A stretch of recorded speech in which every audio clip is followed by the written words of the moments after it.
Thank you all. Really welcome to Ottawa, welcome to Canada. I'm really happy to see all of you. Ça me fait plaisir de vous voir ici dans la capitale nationale. Ça me fait plaisir également de revoir mon ami, Ebba Busch, and of course, Your Royalty, Your Excellencies. It's a pleasure to have you here. Of course, I met with some of you yesterday. And in the context of my speech, I was referring to the fact, like you've already mentioned, that we're living in a much more dangerous world, much more complex world. And in that context, we've seen over the last years not only the increased trade tensions, but it was linked to the deterioration of the international security architecture. And I used to work as Canada's foreign minister on the diplomatic front of these trade tensions. Now I'm working much more on the economic front of it. And I used to work a lot on the relationship between Canada and Sweden, because Canada was very much a pivotal member at NATO to first recognize Sweden as being part of NATO, so being the first country to ratify Sweden's accession to NATO, but second, also working in the background, along with Jens Stoltenberg, to really make sure that we would have Turkey's support to NATO in order for Sweden to ultimately join NATO. And secondly, we worked a lot together on a new Arctic foreign policy for Canada, recognizing that as Arctic countries, now both part of NATO, we could be stronger together in order to deal with the threats of Russia and China in the Arctic. And now, since I'm the new industry minister, my second foreign trip after the Paris Air Show was actually to go to Sweden, because I really thought that we could be stronger together as we were dealing, concretely speaking, with the real trade tensions and the overexposure of Canada towards its neighbor on the economic front. And a lot of good conversations happened during that trip, including with obviously Mr. Wallenberg that is here, but many of you also.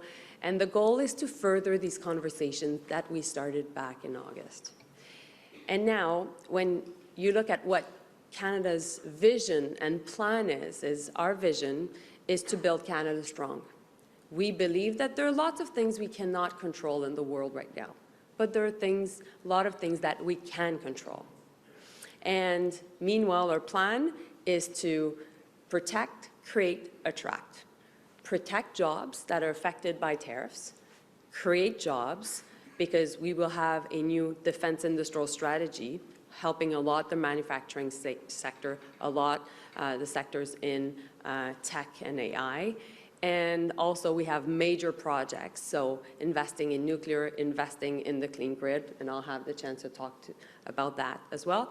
And of course attract talent and attract investments. And we just announced that we would have one of the biggest budget in the world to attract 1,000 new researchers, while other countries are taking a toll against academic freedom and cutting science. We will double down on science, and we'll double down on research, and we'll attract the best and brightest in the world.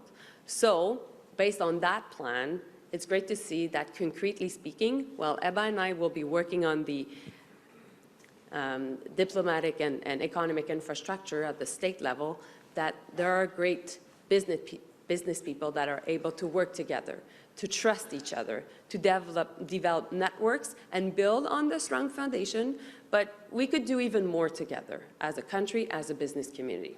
So I really hope that I can help you all to do business together, create jobs together. We need it, and we know that we can trust each other. So, au plaisir de travailler avec vous, et bonne journée aujourd'hui. Bon séjour à Ottawa.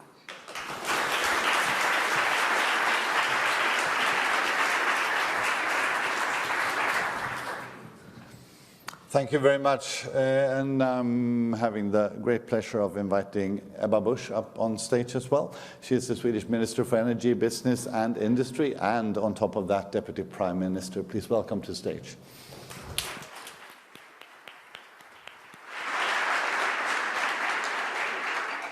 Thank you so much, Your Majesty, Excellencies, ladies and gentlemen, dear Mélanie. Friends of business, friends of Canada and Sweden, it is very good to be back, I must say. I had the honor of being here 2 years ago, and it's great to be back here for Canada-Sweden Innovation Days. And I don't know, I met a few of the business leaders in the room here yesterday, and I've turned this trip into somewhat of a geology lesson. I hope that's all right. And if you can tell, maybe that I'm also a minister responsible for natural resources and mining in Sweden. But the matter of the fact is that Canada and Sweden used to be joined together by the bedrock. We used to be siblings, separated by the Atlantic, but built from the same bedrock, quite literally. And long before the Atlantic Ocean separated us, we were joined as the Baltic and Canadian shields formed part of a supercontinent called Rodinia. And what I think is quite fascinating, if you look back at the word Rodinia, it stems from a word that translates into family. And I think that says something with strong symbolic value as well. Because now, almost a billion years later, those two countries that were separated by the Atlantic, Sweden and Canada, are not only symbols of shared values, but also means we share many industries, from forestry to steel, mining, and not least energy. So while our continents have drifted apart, our nations, I would say, are now closer than ever. Built on the same stable foundations and values, we now stand side by side. And I would like to once again extend my gratitude for your rapid ratification of Sweden's application to NATO. And we now are close partners when it comes to innovation and clean energy. And if you look at how we've managed to take our quite tough conditions and the tough landscapes from which we come from and turn that into prosperity and welfare for our citizens, it all comes down to our work ethics, our sense of knowing that both curiosity and working hard can make you overcome truly challenging times. And I think maybe we need much more of that now, more than ever. We might have come from poor conditions, so poor that 100 years ago, or a little bit over that, 1 million Swedes emigrated to America. Things have changed now. And despite coming from these tough conditions, we're now in a completely different ballpark. We now, although having a smaller population than the City of London, as I said yesterday, we managed to produce our own fighter jets. They're world class. Just putting it out there.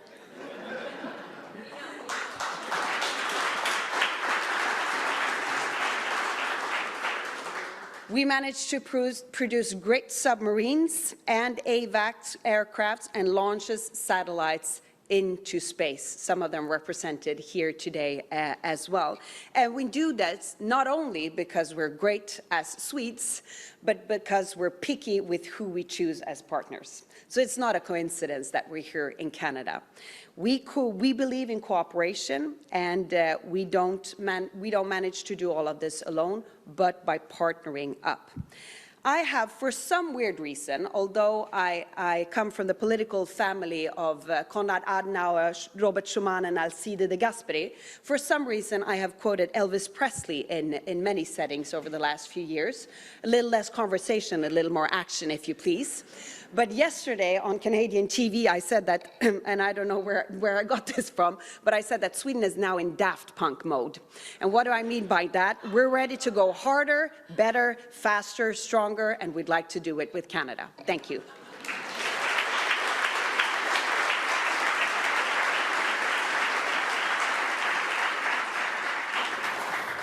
So while Ebba is getting mic'd up here, very good.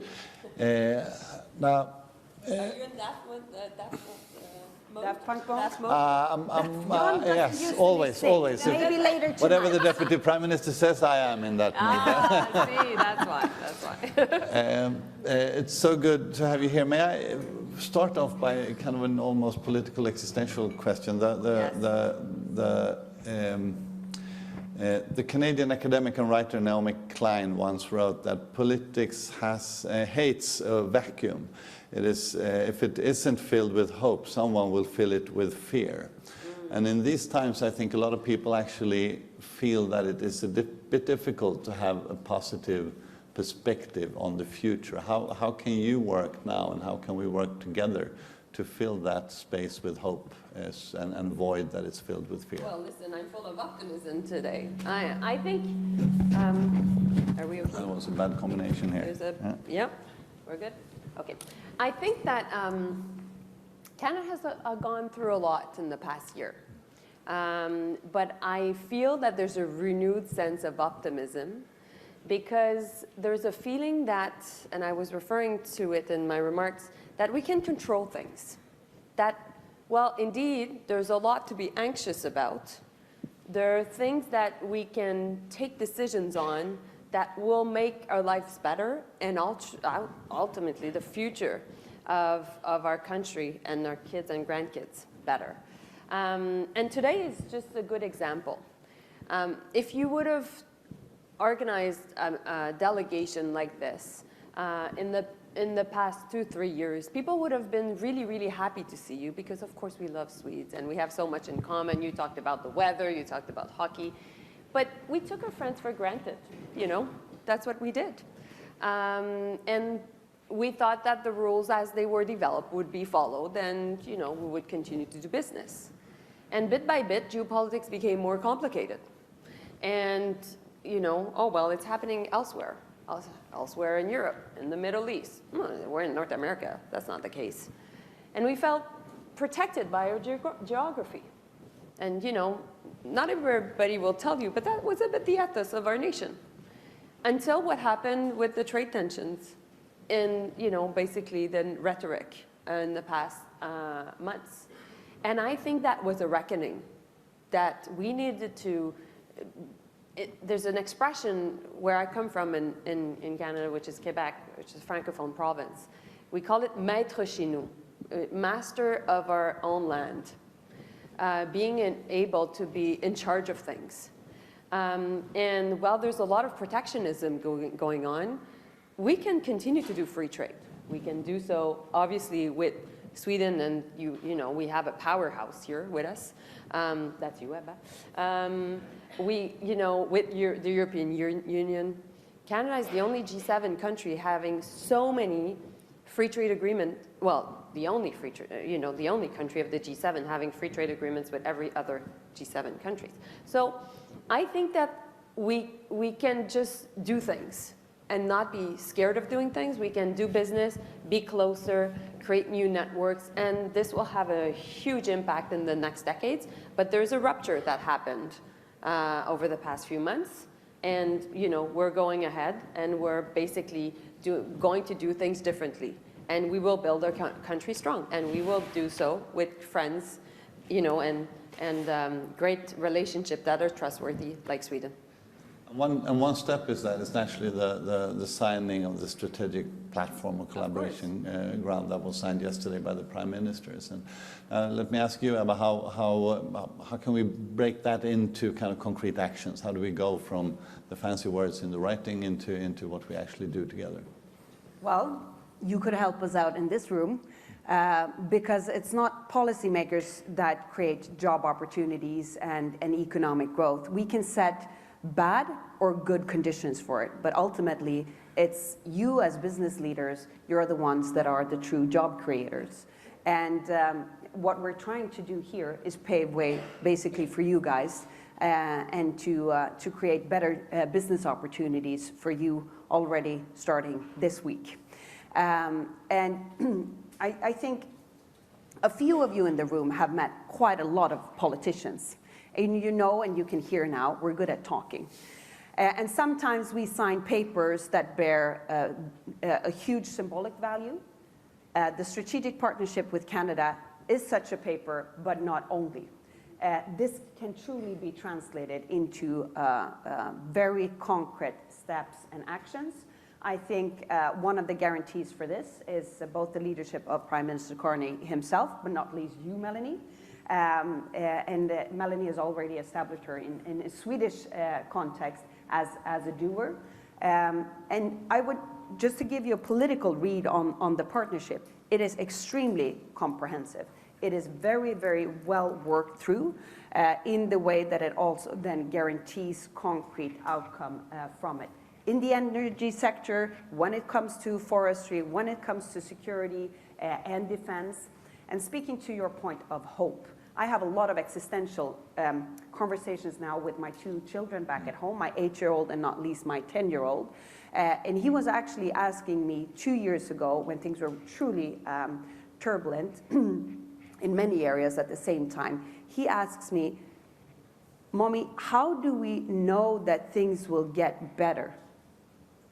How do we know if life will be okay?" was his exact question, translated into English. And that also sparked, for me as a mother, but also as a policymaker, fear can drive a lot of change, but too much fear will only paralyze everything. And then there will be no driver for change whatsoever. But I think that Canada and Sweden are also 2 nations that shows this week, for example, with the COP going on in Brazil, it is possible to both cut emissions and drive economic growth up at the same time, if you do it right, if you also weigh in competitiveness and value for your own citizens. That is possible. But then that's a realistic hope.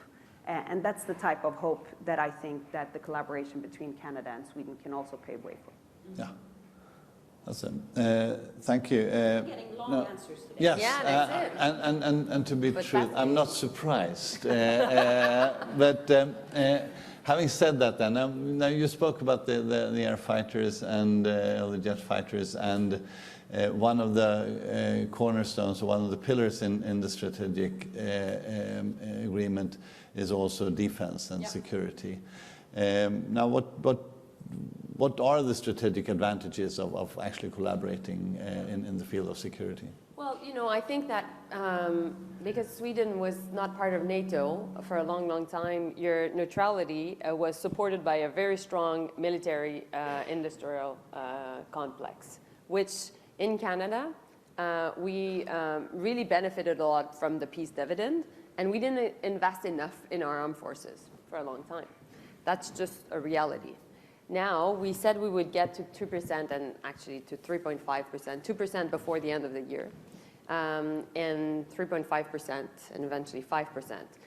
To get to 3.5%, it's, with the GDP of Canada, it's quite a lot. When you look at what is in the budget, that passed this week. So, yes. That's good news.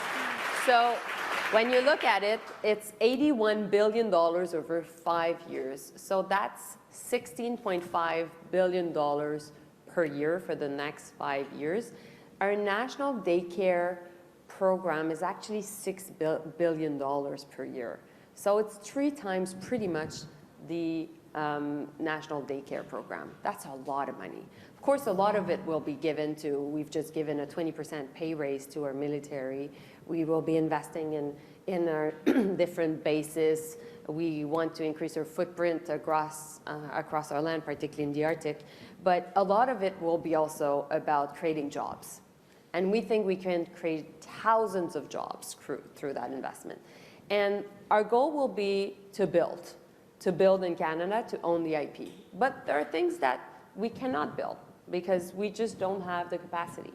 And we want to be able to diversify our partners. And that's where Sweden comes in, because we can partner. If we can't build, we will partner. And partnering, we think that there can be great cooperations between, for example, Saab and Bombardier. And that's what you and I spoke about, and that's one of the reasons why I went to Sweden back in August. I think that there can be more work that is done also by, we have a great space sector, MDA, Telesat, Magellan, that could sell also to Sweden and do joint ventures that would be really, really helpful. So there's a lot of possibility, and I look forward to being able to see more of that.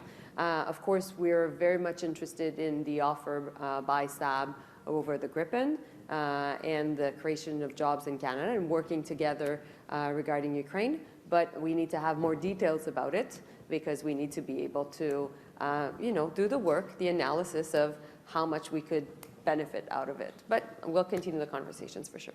Digging into innovation,